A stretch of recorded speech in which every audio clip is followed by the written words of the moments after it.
out here after 30 years, yeah, I ain't got nothing, but I'm gonna have something because I'm rich in personality, you know, and I'm rich in love. My family love me, and that's really all that counts.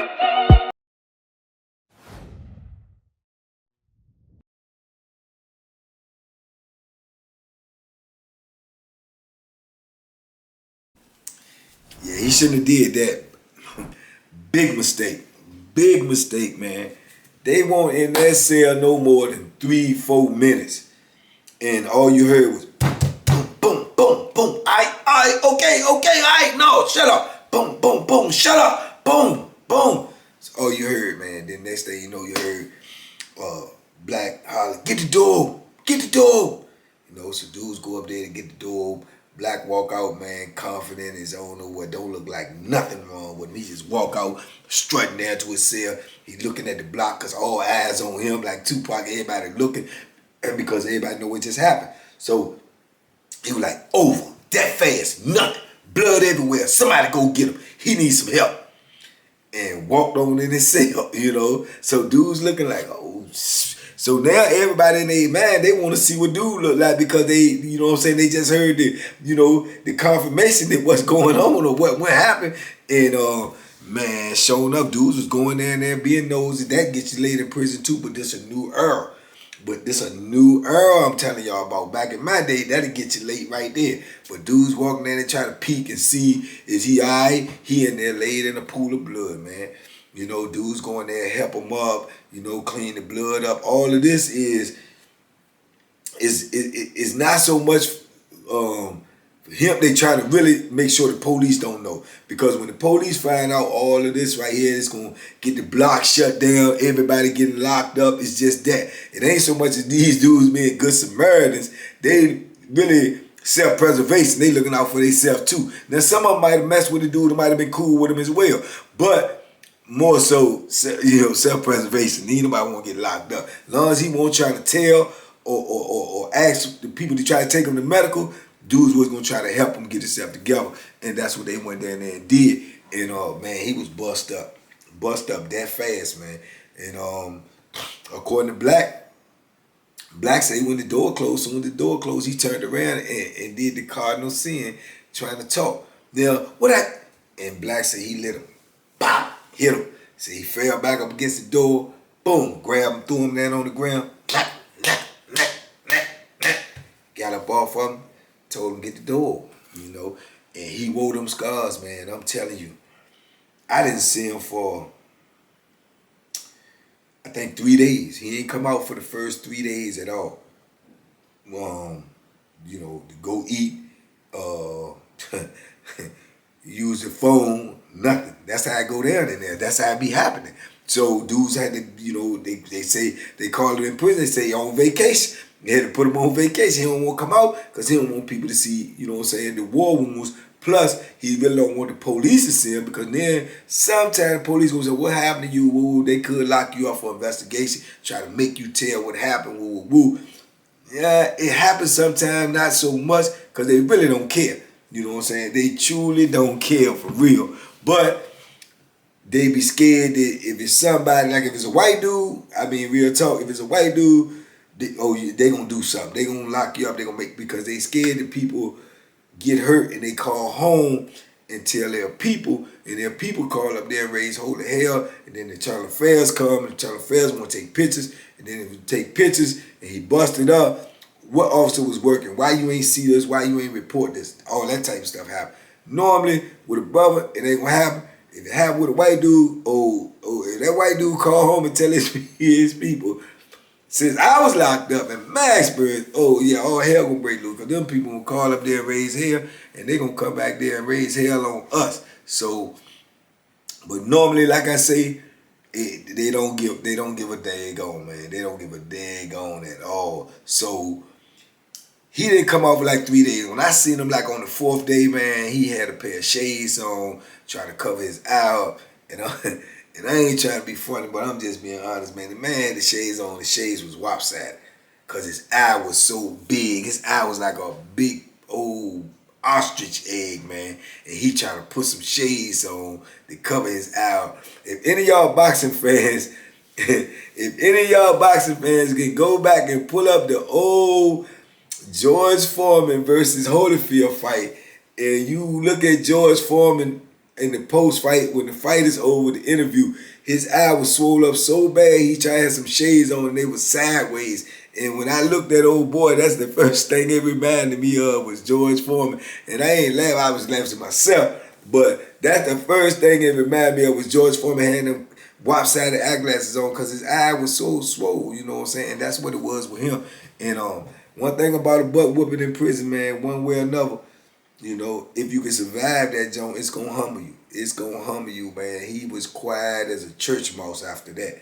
He didn't have nothing else to say. He wasn't barking. You got the before and the after. The before was, you better get my MF clothes and woo woo woo and, you know, F you and I, you know. After, nothing. You know what I'm saying? Because the gig is up now. If, you know, black ain't no pushover, so I'm sure dudes looking at black like, well, you know, maybe black will whoop them, but, you know, everybody might can't whoop them. Nah, they don't look at it like that. Dudes look at it like, oh, man, you exposed. So, you know, you looked at different, you can be carried different, you can be talked to different, you can be treated different. Period. That's just how it go. Those are the dynamics in prison. I mean, it's sad, but it's true. So, you know, yeah, I can remember that incident, man. Like you know, yeah, that was a crazy situation. And you know, then you got the gangs in there too, right? And then you got the they got this they do that. You got the sneaky dudes too, man. You got the dudes that sneaky. They're sneaking your cell, you know. Them the sneaky ones. They're sneaking your cell. You turn your back or something, leave your cell door open. They're sneaking your cell, grab they get on up out there. You see what I'm saying? You got those type of dudes. You know, even though it's cameras there, because even when there's cameras there, you forcing the dude that has something missing. If he don't see it or don't nobody tell him, you're forcing him to go to the people and say, if somebody went in my cell, check the cameras. If you do that, you are officially snitching. You know what I'm saying? You are officially snitching. And then you got a whole nother set of problems. You see what I'm saying? Now, I know people on the street may look at that, what, oh, somebody stole my stuff. I can't say, look at the camera. Nah, you can't do that. You can't. See what I'm saying? It's up to you as far as convicts. It's up to you to secure your property. It's up to you. You have to secure your property by any means necessary. And if it takes you know, putting that Bethlehem on somebody, then that's what you got to do. You have to leave no doubt that if you mess with my stuff, it's going to be the last piece of merchandise that you steal. So you better make sure that's what you're going to want to take with you on your journey to the upper room. Yeah, that's what you're going to want to take with. That's the impression that you have to give. And the crazy part about it, you have to really mean it. And if push comes to shove, you have to produce it. That's just how it goes. That's the dynamics in prison, you know. So if dude don't believe it or they think you faking, or you turn your head and some of your cell gone. You might got a necklace or you might got your radio or your commissary. Man, they going in there and jack that, bro. If they don't believe that you are who you say you are, oh, man, leave your door open. Leave your door open and walk across the park. And come back and your cell gonna sound like an echo. Ain't nothing gonna be in there. Hey. You know what I'm saying? Yeah, I done seen it happen. But then you got this new era too. The sneaky dudes do that. But you got the new era, you got these gang dudes, they so belligerent and they so brazen now that shoot, they come to your cell 3, 4, 4 or 5 of them, and one of them gonna be the negotiator, and the other ones is post up. They'll come straight. Look, man, go ahead and pack all your stuff, man. Let's get all that commissary. Yeah, huh? Yeah, let me get all that commissary, dog. Go in there and pack that joint up. You know what I'm saying? And straight like that. And dudes act like he don't want to do it. As soon as he walk in the cell, they'll bum rush his shit. Boom, boom, boom, boom. Run up in there, beat him up. Beat him up. Boom, boom, boom, boom. I told you, give me the stuff, man. Get it here. Put it in the bag. Bag it up. Bag it up. Yeah. And it goes down in there just like that. I was seeing that at River North before I left. And, you know, it was annoying me, but I know it ain't my business, you know what I'm saying? And I know my place. But every time I see stuff, it just annoys me because I'm like, you advantage taking and you picking and choosing who you do that with because you're not gonna do that with everybody. But that's what they do, and they was taking dude. Especially, I remember the last time I seen it was a holiday package. The holiday package that came in, they started doing that recently in prison, man. They get these holiday packages where you can order a certain type of food and different stuff that we don't have on commissary from this certain vendor. And once it was like twice a year or once a year, but now they started making so much more money on it. And like I told y'all, prison is a business. They started making so much more money on it. It went from having one package a year to 2 packages a year. By the time I left prison, they was having 5-6 packages a year that you could order. All for the money. You know what I'm saying? So, yeah, but dudes get them holiday packages and they get them and they be straight targets, man, because you got them dudes in there that them gang dudes and they ain't got it like that. Ain't nobody send them no money and they just sit there and they'll target you, man. And you see you come back with, $250 worth of a holiday pack and you put it all in your cell and they perceive you to be weak or they perceive you to be a chump, then they coming and take that, bro. They coming and take that. I remember they went up in there, had this little light-skinned dude on there. He thought he was cool as on the way. He was getting money. But, I could look at his demeanor in there. He thought he was the man because he was getting money. When I say getting money was he was getting a little drugs in. And when you getting drugs in there, you get money, you know what I'm saying, as far as penitentiary money. So a lot of dudes do it, though, but they be soft. They be suckers themselves, but they think that would keep dudes up off of them because they know don't nobody really want to mess with the drug, man, because so many dudes want to get high. You gonna create enemies if you mess with the drug, man, because all the dudes want to get high. Now they're your enemies because you done took away their source of getting drugs. I know this sounds crazy, but these are prison politics. Yeah, they gonna get mad at you and probably want to harm or hurt you because you may be taking away their source to get drugs. If this dude is the only dude to get drugs and you got X amount of dudes in here to get high, if you mess with him, you probably gonna have problems with all of them. So it was crazy. So he thought that he was cool and safe because he was getting drugs, you know what I'm saying? So he figured like dudes need him because he the plug. Man, that man got that holiday pack now. Man, I say you can get the holiday pack. You might can order, I think the most it got up to that I can remember, I think it's 200 and something. So you can get $200 and something worth of food. Different food now, so you got a commodity. Now, that's all you're allowed to get. But if you got money and you got resources, you may say, go to a dude that you know ain't got no money and no resources. He ain't got nothing coming in. You might go to him and tell him, I'm gonna get my people to put $200 on your books, and I want you to order the holiday package for me as well. I'm gonna give you a list for $150. And you get $50 of what you want. A dude that ain't got nothing gonna take that deal all day. All he gotta do, because when the holiday package come there, he gonna be right there with him. Boom, he go there and he get it, and go to sale, get up, pick out $50 of what you want, get your stuff out, and give me my bag. So this what this dude did because he got money. So you gotta think now, he got his 200. And he probably got like 5 other dudes to get commissary for him too. This man had so much commissary and they weren't funny, which automatically made him a target, But he steady walking around diddy bopping thinking he cool. Man, that dude went out for wreck. He went out for wreck. He came back in there, man, echoed. Ooh, he ain't got nothing in there. They took all this stuff. He mad as, man, this dude hot as fish grease. He walking around. He like, man, and he faking though. Classic faking. One of the funniest faking dudes that I seen in recent memory, because I can remember this because this one too long ago. So I can remember it clear as day. He walking around talking about, and he a light skinned dude, so he got beat red. He red as I don't know whether he'd walk back in the cell and saw all this stuff going like, what? Did somebody do this to me? Yeah, yeah, they did it to you. So he walking around, I said, hey, he had a little stutter. You see somebody going myself? You see somebody going myself? And man, I was like, first of all, ain't nobody gonna tell you that if they did see it. You know what I'm saying? Because again, that's snitching. Ain't nobody gonna tell you that, period. you know, and you ain't going to the people because you know what's going to happen to you if you go to the people and say, check the camera, somebody been in my cell. If you do that, you're going to get savaged anyway because now you're a snitch. So you turn everybody against. So his whole tactic is he try to see if somebody going to tell him because he thinking, well, you know, I get the drugs, you know, tell me who did it. But I don't think he really wanted to know anyway because you won't do nothing because whoever took it, and everybody knew who took it. Everybody knew who took it. You won't be able to do nothing anyway.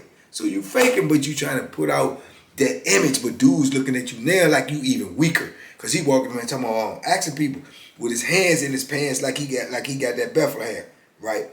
Clear path to get killed. That's how you get killed. Faking. And he walk around. You see somebody go in my cell, man. You know, yeah. I had all this commissary, man. All my commissary going, man. Yeah, I just want to find out who did it, man. I'm just gonna poke him up real fast, man. You know. Who says that? It ain't nobody in prison tell you they gonna stab you. And you say that you just like a real life clown. You ain't gonna do nothing, and you know you ain't gonna do nothing. And that's what he did. Nothing. Walked around for a day or two, and he had to eat that because there wasn't nothing you could do. You know. But now you can't even get a holiday package no more on there because every time you get one, they gonna take it. Now they took it when you weren't in there. This time, next time they gonna take it when you in there. That's what they gonna do now because they know you're a chump. And you know what I mean by a chump is, even though he can claim he know who did it, he knew who did it because he know the dynamics of the pod. He know who do that type of stuff. So you know who did it. So either you gonna just go hard or either you just gonna go home. Period. Because he could have just assumed he knew who did it and just went, you know what I'm saying? Like he supposed to go, like just go ape crazy. You know, just walk up on the group that he think did it and pull that Bethlehem out and go to work. Go to work, let the chips fall where they may. That's the only option you got besides to say, okay, y'all got that. Period. So that's what I'm telling you, young fellas out there on the street. Those your options. You see what I'm saying? Now, if you pull that move and say, yeah, I'm going to go ape crazy on them. Yeah, now what if they ready for you? They should be because they know what they did. Now you got 4 or 5 of them, they pull out too. So you know, that's what you up against. See what I'm saying? If the 4 or 5, some of them may be chumps, some of them may not make a move, some of them may not do, they may not be built, they may be just, all of these is things you got to calculate in your head though. But understand that if your calculation is wrong, you know what I'm saying? You know what the price is you might have to pay. And on top of that, even if you get away with, let's just say you successful, you chop a couple of them up, you may even lay one of them there. Consequences, brother. Consequences is a lose situation. Period. See what I'm saying? And most situations in prison, that's what the dynamics is. A lose situation. Nobody wins. Nobody. You see what I'm saying? Nobody. Only person wins is the dude that don't come to prison. That's it. So that's the whole concept about these videos, these stories, man, so it can be, it's therapeutic for me and so it can be helpful for someone else. So that's the blessing, man, in this lesson, man, that somebody else will receive these lessons without having to actually experience these lessons the hard way. So I appreciate y'all out there, man. I hope y'all share these videos, like these videos, check your subscription, make sure you subscribe. There's a movement over here, man. We love it over here, man. It's positive energy only. Feed the positive, starve the negative. TDP, I love y'all, man. Stand up, man. We're going to keep on pushing forward in 2022. We're going to try to make it happen. We going to make it happen. We ain't going to try to make it happen. We going to make it happen. We going to spread this message all over. But I can't do it without y'all. We a family. Like I tell y'all, where I go, y'all go. So we on the move right now. We getting it done, man. And that's what we going to keep on doing, man. So y'all hang in there with me, man. And we going to keep this thing pushing forward, man. In the meantime, as always, y'all be safe, be smart, make good decisions. Boom. See you next time.